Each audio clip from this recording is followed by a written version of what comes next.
All right, thanks guys for coming in today and helping me out with this channel. And Pleasure. It's good to see a lot of charter holders all in one room and share our thoughts on what's happening out there. So essentially the format or the agenda for today is we'll just cover a few questions related to the CFA program. Sure. After that, we're just going to basically go in and take our understanding on the markets, what we think of what's happening in the markets out there right now, and then personal investment philosophy, what sort of strategy or investment, if you are doing it, what sort of philosophy do you associate yourselves with. But first of all, congratulations to both of you. We were discussing it. You guys have got promoted in some way, shape, or form. So all three of us this year, we completed the charter. Completed the exams in December, and we all passed, got the charter, and now we've embarking on new roles. So the charter definitely has some sort of a merit there in terms of boosting our careers. So well done to all of you. And now let's start with the question. So Richard, we'll start with you. What age did you become a charter holder? I'm the late bloomer. I got mine, I think it's 36. 36. Yeah, quite late. Yeah. Yeah, I start quite late as well. I start when I was 28-ish. Because I'm struggled a few years. Yeah. So that's good. So what is the average age at the moment? Around about 30, 31, isn't it? For someone to pass all the exams, I think. Not really across some tell a the story, average. right? Yeah. You got a fat tail of me, but then you have very young on the other end. What about you, Elijah? So I just got my charter this year, so it's good that I got my charter in my late 20s. Yeah. Oh wow. So late 20s. Yes, late 20s. Okay. Not revealing the exact age. How late is late? It's quite different. The youngest year is the most high. In the middle of late 20s. Mid-late 20s. Okay. All right. For me, 34. That's my age this year. So yeah. 32 for myself. I'm 29 for myself. Yeah. Oh, nice. I wish it was a couple of years earlier. Yeah, but all good things take time. So yeah. Yeah, that's right. I think age is not really a barrier, but it's good to get it in. I think it is. I think. You reckon? Yeah, I think after a certain age, your brain plasticity decrease and you become hard to learn stuff. Yeah, I think for me it's the life stage that an individual goes through. Yeah, that as well. That life stage come into place, family, kids, and that come into your life that are a barrier for you to get through to study. Yeah, that's right. For us, I think the hardest was for Richard and I was the fact that we did have kids as well, and that takes away a lot of attention. All right, so that's good to know your what age we're at. What about the level? Which level do you think is hardest? Because the community is kind of torn between level 2 and 3. I just wanted to get an opinion of you guys, what you thought was the hardest level. Well, to me, the writing, right? Because English writing is my barrier, so. I'm more quantitative person, so level 2 seems a lot easier, straightforward for me. Just follow the formula and get the answer. But level 3, you have to answer, you have to remember those key points. For me, definitely level 2. I think that speed. Level 2 was the hardest? No, level 3. Okay. But I think the speed that you're talking about, like some people are arguing, it's because of the personality type, right? Yeah. If they are more linguistic, then they found level 3 easier. If they more quantitative, then you found level 2 easier. Yeah, so it really depends on your background. What about you, Elijah? I found level 2 is the hardest. Level 2? Yeah. I mean, English is not my first language, but I think my writing skill is good enough for level 3 purpose, just for level 3 purpose. But I found that there's so many formula to remember for level 2. And if you mess up one small input, then you get the wrong answer. You screw the whole answer. What do you mean? There's only one formula. I'm running for money. It's calculated NPV.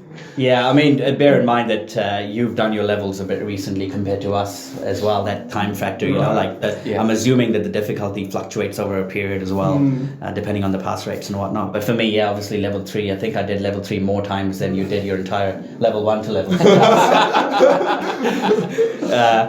But the issue was with the labor hours, I was not putting enough, whereas with level 2, I put in a bit of effort. Newborn babies. Yeah, but level 3, definitely the AM can set you back a lot if you're not used to the format. It's just, it's a curveball that you can't recover from sometimes. So I think that is the ultimate challenge is the morning. If you do really well in that, then I think you've mastered the curriculum. But otherwise, you're relying on luck, I think. For me, it's probably level 2 actually. I mean, level 3 was probably the most applicable in terms of like content.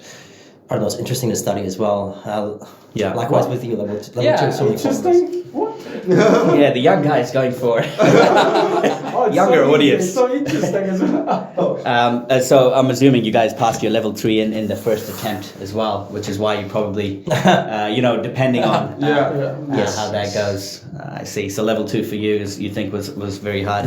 What about you, Devarsh? I would say level 2 by far was the most difficult for me. Level 2? So I appeared for level 2 twice and level 3 twice, but yeah, I would say level 2 was by far the hardest. Just given the fact that how vast the curriculum is. Yeah, the breadth is significant. Yeah. And the amount of weightage. So I'm kind of like going on to the next question already. I mean, FRA. I just found accounting to be just so difficult. Yeah. Having done only one accounting paper at university, I just sort of found doing so much accounting a bit challenging, and being able to kind of put in that time and effort for this vast curriculum is not easy. Yeah. Whereas I think, as Link said, I think level 3 kind of has a lot of practical applicability in terms of portfolio management. Even if you don't do that in your day job, it's still quite relevant. intuitive. You can relate it to your personal life as well if you're It's also about managing your expectation, because level 1 was like piece of cake for pretty much everyone who has a finance background, but when it jumps to level 2, there's a huge jump in the difficulty levels. Indeed, that's absolutely true. I think everyone was getting levels pretty much similar as level 1, but there's nowhere close to level 1. Because I think level 1 is quite similar to last year of university. So it just feels like a continuation, and then suddenly level 2. Most people have not done all the topics at university. So the other point is actually that only the best candidates make it to level 3. So they may not find it that hard, as opposed to, most of the candidates get eliminated at level 2. So you are competing against the best, and that's where I think my competency level, the effort I wasn't putting in was enough to beat that level of competition. Whereas for 2, you can kind of, even if you passed 1, it's not a big deal. You can, the entry point to level 2 is kind of like so that factor is there as well. Anyway, so because you were finishing the topic, you may as well tell us the hardest topic across all 3 levels that accounting. I would say accounting. Any particular topic in accounting, or just everything in general? It's been a while since I did level 2. I think it's the retirement. The retirement, pension funds. Pension funds. Yeah, that was awful. It's awful. The defined benefit. Issues. Pension defined obligation is easy. It's KiwiSaver. Oh, I think the topic about leases was something that I kind of leases. There was.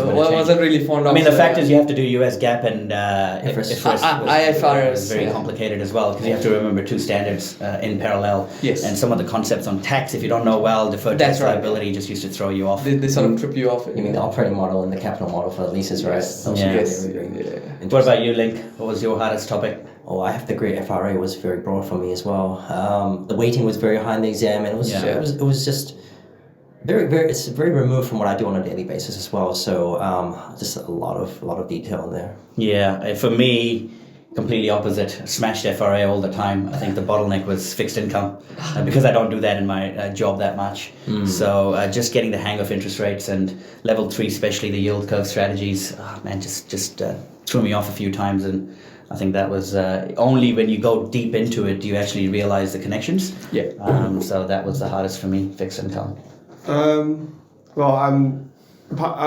mean, additional to CA, CFA, I'm a CA chartered accountant, so I have no problem with accounting at all. I'll say probably fixed income as well. It's quite technical. Quite the opposite.